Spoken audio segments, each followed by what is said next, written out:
નમસ્કાર, સરપંચ સમાચારમાં આપનું હાર્દિક સ્વાગત છે। વાત કરીએ અરવલ્લી જિલ્લો શિક્ષણ નગરી તરીકે ઓળખાય છે, ત્યારે વિદ્યાર્થીઓને માર મારવાનો કિસ્સો સામે આવ્યો।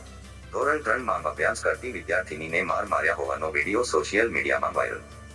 સરકાર બેટી બચાવો બેટી પઢાઓ જેવા અસરકારક સૂત્રો થકી લોકોને જાગૃત કરવા માંગે છે, પણ તેમના જ સરકારી કર્મચારી બેટી બચાવો બેટી પઢાઓ નારાની એસી તેસી કરતા હોય તેવું લાગી રહ્યું છે। પ્રાપ્ત વિગતો અનુસાર બાયડ તાલુકાની બોરટીંબાની પ્રાથમિક શાળાના એક શિક્ષકે 2 દિવસ ગેરહાજર હોવાને લઈ માત્ર 3 ધોરણમાં ભણતી વિદ્યાર્થીનીને લોખંડની પાઇપ વડે માર માર્યાનો વિદ્યાર્થીનીના પરિવારે આક્ષેપ કર્યો હતો। ગામ લોકો શાળામાં દોડી જઈ હોબાળો મચાવ્યો હતો, ત્યારે આવું તાલિબાની કૃત્ય કરનાર શિક્ષકની સામે કડક કાર્યવાહી કરવામાં આવે તેવી વિદ્યાર્થીનીના પરિવારની માંગ છે। તો શું મોટી વાતો કરનારી સરકાર જિલ્લાના શિક્ષણ વિભાગને પગલાં લેવા આદેશ કરશે કે કેમ, તેવું લોકમુખે ચર્ચાએ જોર પકડ્યું છે। સરપંચ સમાચાર ન્યૂઝ અરવલ્લી, રિપોર્ટ જાડેજા વિરેન્દ્રસિંહ સાથે જાડેજા રાહુલસિંહ।